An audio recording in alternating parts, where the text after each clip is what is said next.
but one of the things I wanted to say on this particular slide is that I'm here and I'm doing what I do to support you in your ministry, to support you in your parishes, but there are a whole host of people behind your insurance policy that are there to help. I always think that insurance is a bit like, you know, your RAC membership, in the fact that you buy it and you hope you never have to use it. But when you do have to use it, you want someone there to support you and help you. So behind the policy, that pile of paper that we send you every year, the deal is that we send you that paper, you pay us a premium, and then that produces a promise. And that promise is that we'll help as much as we can. So we've got people like our underwriters, our surveyors, our risk management people, our claims team, and us as church insurance consultant. We've got all of those people that are standing behind you when you're dealing with these things. Because maybe you've had experience of dealing with insurance in your business life or in church life in general, but sometimes we know what church life is like, don't we? We know that sometimes the jobs get given to someone who doesn't step back quick enough when they ask for volunteers. So you might be given a big folder full of paper that's got insurance written on the front of it, and you think, what am I going to do with this? If that's you tonight, and you want me to come and visit you and go through things with you, I'd be more than happy to do that. Everything that I talk about how we can support you is free. We don't make a charge for doing things like this, or for visiting, anything like that is part of the service that we provide. Next slide then, please. So yeah, that's me. We had these photographs of, professionally taken a couple of years ago, and when mine came back, I said to the photographer, is there any chance I could lose a couple of stone off of my picture? And he said, I've already done that, Chris, I'm sorry. So unfortunately, this is me. It's genetic, I can't do anything about it. So, but I've been doing this kind of work for quite a long time. I've worked with some sort of major church organizations, both within the Church of England and also in the Free Church movement as well. Church member myself, used to work for a Christian charity called Care for the Family. So I've got an understanding from both the business, the insurance point of view, and being a parishioner as well, sort of an understanding of the way things work. But that last thing for me is the most important thing, is that I believe insurance is all about people. And we'll talk a lot about the mechanics of insurance tonight. But the bottom line is that all of this is to enable you to serve your community and to provide a safe and a loving place for people to worship. And that for me is what it's all about. Next slide, please. So there's some examples there of how we can help. I've mentioned a few of them, and some of the seminars that we do are listed on the side. Obviously, the little on my view, the panels are obscuring some of those, but there's security, health and safety, fire risk assessment, open churches, which is the second half of our time together this evening. Theft of metal, roof metal, still a problem, but there's things you can do about it. Cybersecurity, risk management, fundraising, and then this is what we're doing tonight: the understanding your insurance policy. Okay, so next slide, please. And again, perfect. So it works a little bit differently here in Wales because obviously the RBCW has an influence on what happens when it comes to insurance, and also they have an insurable interest on the buildings as well. So the policies are structured a little bit differently, but everyone is insured under what we call our Parish Plus policy, which is our sort of gold standard policy. We are coming towards the end of well, it's actually a 5-year period where we've negotiated rates with the RBCW, and we have this long-term undertaking which the RBCW asks us to include, which gives that rate stability. So even though you may see the premiums going up a little bit due to things like the change in insurance premium tax, or with things like index linking on the buildings and contents. The actual rate per £1,000 worth of cover that you get charged is the same. It has been for the last 5 years. We cover buildings and contents up to a loss limit. So on your policy, you'll see the various buildings that you've got, maybe a church hall, maybe a second parish, and you'll see the values that are there. The reason I mention it is the fact that we've got, obviously we do surveys. We've got drawings and plans and measurements for all the churches we insure. And so we can be very confident that the value that we put on them, the rebuilding cost is, and the loss limit is very much is accurate. And we make this guarantee as well that if you say, yeah, we'll insure for that amount that you're recommending, if the worst does happen and we it's discovered that there's that you're underinsured, that you're not insured for enough, that we'll still pay the full claim, even because we consider that to be our error, and it doesn't happen very often, thankfully. But you've got that peace of mind that whatever happens to your building, we'll cover it. We've got that. There's a line there that says sympathetic repair in keeping with the existing structure. Just one thing to say on that is that when there's a major loss, like a big fire or some serious damage, then there is quite a long process that we go through, working with the diocese, working with you as a parish, and with the RBCW in actually saying, how do we fix this? What do we do? And so we work very closely with folks in the diocese and staff, people like Rachel Cutler and Michael Plain as well, working with them to say, what are we going to do? How are we going to fix this? And one of the other things that we do is obviously repairing a beautiful stained glass window is a huge undertaking, and you need very specific skills. And those craftspeople are declining in number, and we want to make sure that we provide for the continuing of these beautiful buildings that we insure. So we do actually sponsor apprentices through the Prince's Trust to do things like stonemasonry, heritage and structural carpentry, stained glass window making, and also in other crafts. So that's maintaining that heritage construction knowledge within the UK. I mentioned about theft of metal, and it doesn't happen very often in Wales. We've had a little bit along the M4 in the south and along the A55 at the top of the north of Wales. But thankfully, those events are few and far between. A couple of things to say is that it is part of a condition of your policy to make sure that the smart water marking on your lead is up to date. And also when you're going when you're having work done on your church, and it involves scaffolding or that kind of thing, then contact us, because we give you advice. And sometimes we don't provide full cover while there's scaffolding up there. Alternatively, we can tell you how to make that safe when you're working with your contractor. Okay, so next slide, please, Pam. Okay, so other things that are covered, I mentioned about building works just then.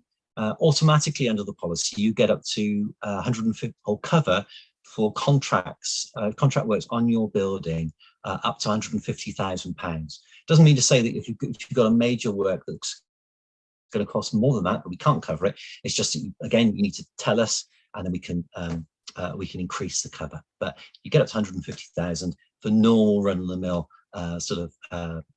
repairs and maintenance and things like that, and even some small reordering projects as well. Couple of other things: archaeological costs following insured events. So if you have a flood and they dig up your the floor in your church, and they find all sorts of really interesting things, you've got to stop work and allow the archaeologists in with their trowels and brushes. Then they can if all the additional costs that come with that, if you've got to rent another building to hold your services, or cancel weddings, or all sorts of things like that, then you've got up to £250,000 worth of cover there. There's a standard £250 excess, which is applied. Some people may have a higher excess, and if you think, well, actually, our building stood for a long time, we've never had any problems, and you would like a quotation for a higher excess, which will reduce your premium, then contact our office and they'll be able to let you know what that saving might be. Okay. Some other things that are there, loss of income, cover for money, so the money you take either during services or special events and fundraisers, things like that. Theft by officials is also covered as well. So again, sort of wrongful acts there. And next slide, please. And then, so that's in a nutshell. That's the first section of the policy. It's all about the stuff that you've got. So your buildings, your contents, and all the things that you have. Stuart, you've got a question.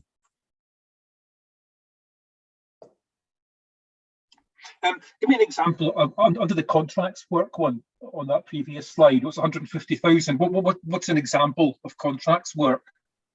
Well, that's anything that you do, any work that's been done on the church. So things like you know, work on the roof, you know, having sort of stonework being done. So we'll automatically cover the building for the full amount under the contracts work section of the policy, up to a value of the contract of 150,000. So that you get that automatically. So what does that mean then, Chris? Sorry, I'm okay. No, that's fine. Yeah, that's fine. So that's the most of the time when you commission some work to be done, you get a contractor in, and then you do your due diligence, and you make sure that contractor has their own public liability, their own public liability code. That's right. And it depends on the way that the contract between you and your contractor works. Sometimes if there's a JCT contract, then there's a joint responsibility between the church and the contractor. And what normally happens is that when let's say you're building an extension on the side, you're building for some sort of kitchen facilities or washrooms and things like that. Yep. Then the contractor is building what he's building, but it's attaching to your church, the church as well. So it will provide cover to protect your part of the building while that's going on, as well as the bit that's being built. It depends very much on the kind of contract that you enter into with the contractor. But the best thing to do if you are approaching if you are undertaking those works, then it's just wise to give our office a ring, give me a ring. We can talk about the individual circumstances, and then we can advise you from there. Okay. So an example you were saying there, Chris, about if you were getting an extension built on, for example, if you then got water ingress into the church building, that would be the sort of thing that would be covered by the 150,000, perhaps. Yeah, I mean, again, I hate answering questions with the phrase "it depends," but it does depend. But it's around it's basically covering protecting the building while that work's going on. So that would be a reasonable example there. If the contractor didn't cover it themselves. Absolutely, yeah. So that's obviously the part from a PCC or a church warden's perspective. Then the due diligence bit is to make sure that the contractor that you're using has the relevant insurance in place, but also the relevant experience as well, because someone might be a very, very good builder, but you really need to have someone who's had experience on heritage buildings. Now, again, there's lots of guidance on our website about that. So just please refer to that, and I'll make sure there's links and things in with that as well. Good. Thanks, Chris. Lovely. You're welcome. Okay, next slide, please, Pam. So I mentioned about the fact that that's the things that you've got, and then there's the liability cover. So that is all about protecting the people. The liability section of the policy can be broadly divided into two parts. There's employer's liability, that's for your any sort of paid staff, any church officials, and any volunteers that you have. And we treat volunteers as if they were employees. And then public liability is basically everybody else. So that's your congregations for normal services and church activities. It's people who might use your village hall or hire the church for activities. I'll talk about that in a bit more detail in a minute, but that's, in broad terms, that's what it's about. It also protects people, like walking their dog past the church, or the neighbours around your church as well, for things like falling trees and walls that collapse and things like that. Okay. There's a limit of £10 million per claim per class of insurance on there, that also covers the legal fees that are involved in defending and fighting the claim. There's also an element of cover there for what we call pastoral care indemnity. Now, that is the kind of spiritual advice that churches may give to individuals. So it's the usual thing that your vicar or other people with a responsibility in the church, going out to pray with somebody, going to talk to somebody. So anything around that may be deemed to be poor advice, then we would pick that up under the pastoral care indemnity. Now,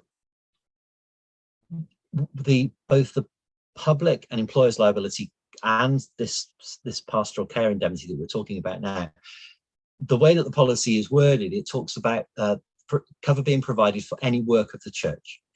As I say, it was 137 years ago, I think, when we first started insuring churches, and the work of the church then was very different from a work of the church now. So 137 years ago, it might be a Sunday morning, Sunday evening service, maybe one evening service during the week, but that was about it. And then churches started getting involved in lots of other things, including running Sunday schools and helping the poor and working in their community. And now, we provide cover for things like food banks and if churches are open to help with homeless shelters. We provide cover for churches that are doing practical things in their neighbourhoods, in their parishes. So that definition of the work of the church keeps on growing, and we've got some very experienced people within our department who just make sure that we understand how that all works. And if you, like I said at the start, if you're thinking of doing something a little bit out of the ordinary, a little bit unusual, then please just contact us, and we can give you some thoughts on that. We've even got some guidance on how to use bouncy castles safely. So that's all there. That's all there waiting for you to use. Then we've got trustee indemnity insurance, errors and omissions. Now that provides a cover for you as trustees, as church officials, against any decisions that are made. And we do get occasions where there's something that's done inadvertently, a wrongful act or whatever, and so that £250,000 limit is there for that as well. Okay. The other thing I would say is about legal expenses cover. Now, legal expenses cover sits on your policy; you don't pay any extra for it. And I know that most parishes have got maybe they contacted the diocese to help them with these things, or maybe you've even got a solicitor or a barrister in your congregation who might help you with things like this. But the legal expenses cover provides you with access to solicitors and barristers who are sort of experienced in the law around a whole host of subjects. So it could be that you might have a question on things like employment law for one of your staff or one of your volunteers.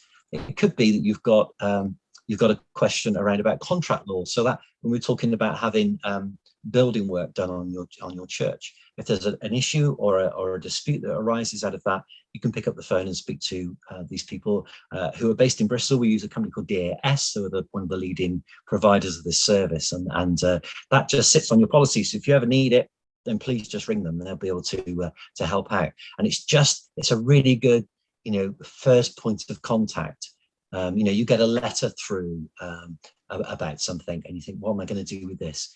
Well, you can ring them, and they'll be able to help you with it.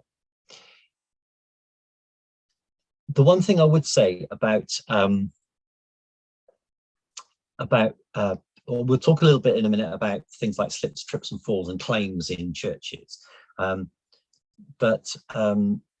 this leads on to what I want to say next. The employers and public liability section of the policy, there are no limits as far as age is concerned with that. So it will cover anybody, any parishioner, any volunteer, any visitor to your church.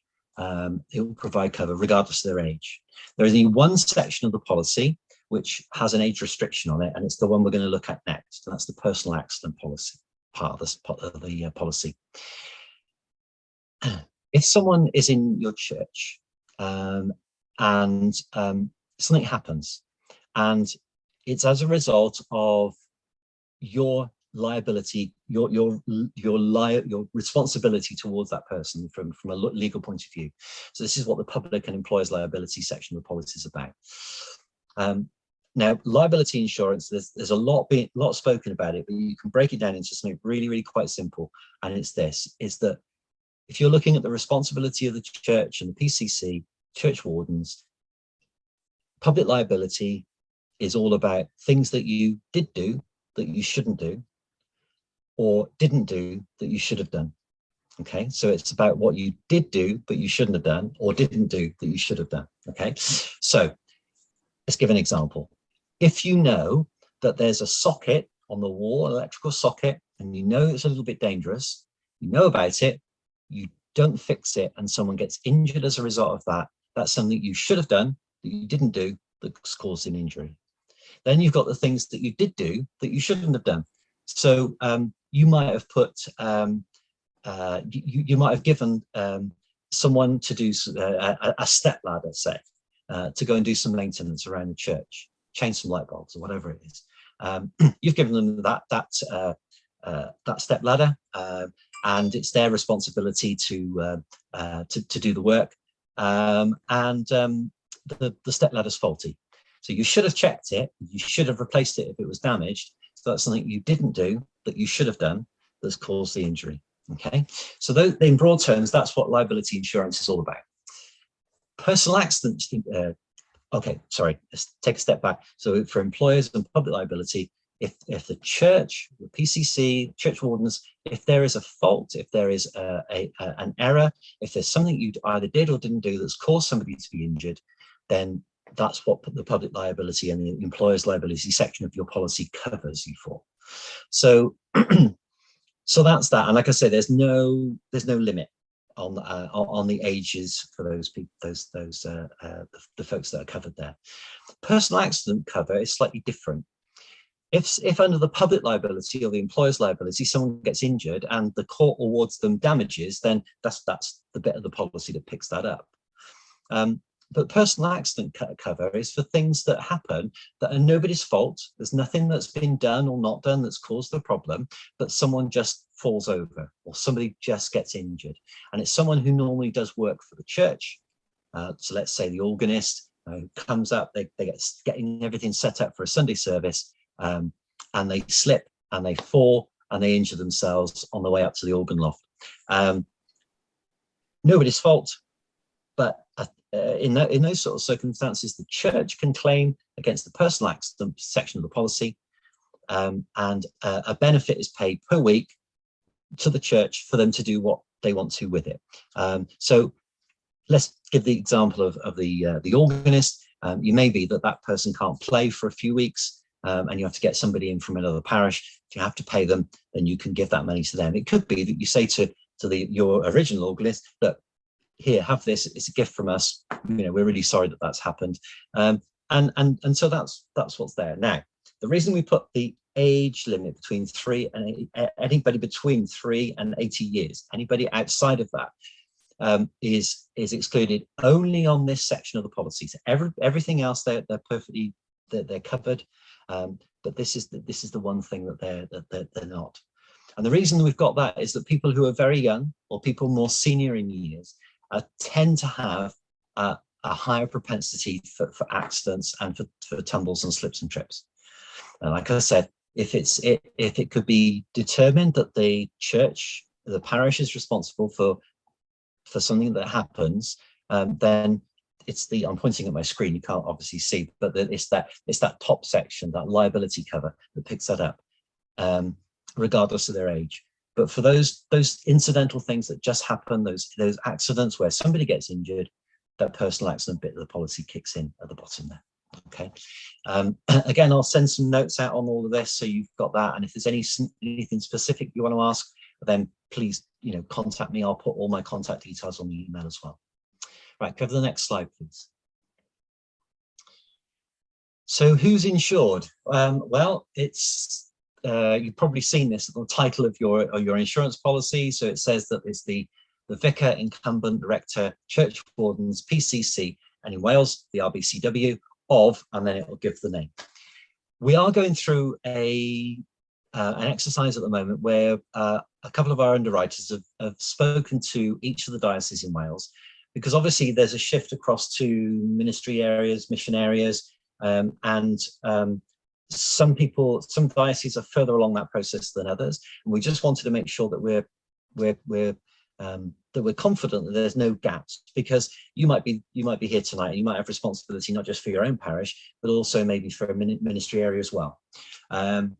So because the good thing is that because we insure everything in Wales, including things that are organised by the diocese, then we're very confident there are no gaps. So if you're acting as a treasurer for your own parish and also for the ministry area, then you're covered for both of those activities. If there's a ministry area activity, then again you'll be covered for the things that you do. But what we are doing is we're double checking with our legal people and working with the RBCW to make sure that we've got that there aren't any gaps. So if you've got responsibility for more than one parish or across a ministry area, then we'll provide that cover right across. Okay. The next point on the slide, I've already mentioned it really. It says insurance against loss, damage, injury or liability occurring and arising in connection with your usual activities. Like I say, that definition is widening all the time. If there's anything that falls outside of the normal work that the church gets involved in, just contact us and we can have a conversation about it and we can offer you some advice on that. A couple of other things: you've got to maintain the premises and keep it as best you can in good order.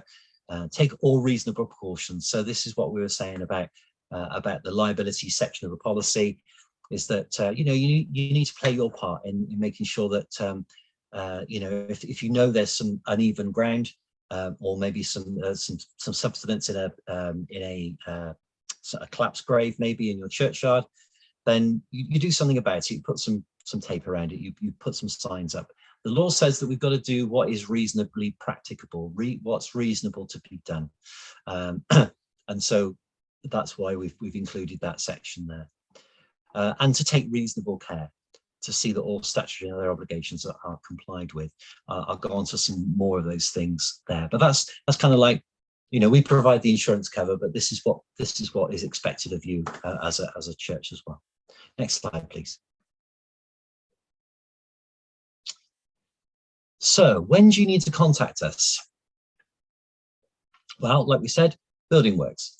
Having anything of any sort of size, just ring the office, talk it through with them. They can offer advice as to what you should do, and they'll just sort of chat through, what the circumstances are. Large scale events and higher risk activities, like I say, normal church activities, absolutely fine. We're more than happy with those. Anything which is on a bigger scale or slightly unusual, then just give us a ring and we'll either say, yeah, that's absolutely fine, or well, this is how you might want to do it. Oh, jumping ahead, just one back, there we are. If things change, thank you. If things change and the building closes, stops being used for worship, again, let us know. We have an arrangement with the RBCW. We've got a separate policy with them where all of the redundant churches are listed. So again, just keep us informed of that. And again, we can offer you advice based on the circumstances. Where someone has needed medical attention, there's been an accident in the church. Hopefully you've all got an accident book. It's part of your health and safety pack. It's always best, even if someone says, oh, don't worry about it, it's fine, write it down. It's always easier to remember it there and then. So write it down, put it in the accident book, but then ring us on the first occasion you can. Give us a ring, speak to someone in our claims team. It doesn't go down as a black mark against you. It's not something we're going to hold against you in the future. But if you ring us 2 days after there's been an incident, and we then ask you all the right questions, you've written everything down, and nothing happens to it, that's fine. If in 6-9 months' time, you get a letter from one of these no-win, no-fee solicitor firms, and they're saying they're holding you responsible for the injury to that person if they've taken a stumble in the church, then we've already asked the questions, you've written it down, we've made a note of it, and we'll be in a much stronger position to be able to help you defend that claim than if we're all trying to remember what happened 9 months ago. So if someone needs a medical attention or any other incident, always give us a ring. Changes to a parish name, setting up a joint council, mentioned that before. If anything changes, let us know. Do it through the diocese, and then we can make sure that those things are done. And the other thing as well, any changes of correspondent. We get about 3,000 changes of correspondent every year. What we want to make sure is that when we send stuff to you, that it gets through to the right person. If the name of the correspondent on the policy needs to change because someone has stepped back from their responsibility on the parish council, or they've moved away, or in the unfortunate case if someone passes away, we want to make sure that the documents get through to the right person, especially in the case of a bereavement, where the last thing we would want to do is to send post to somebody with their lost spouse's name on. So those are the things when to contact us. And if you forget everything else, remember those, because that's a good kind of watchword to think, right, okay, do we need to let Chris know about this? And you can either ring me or you can ring our office, and then we'll be able to help you.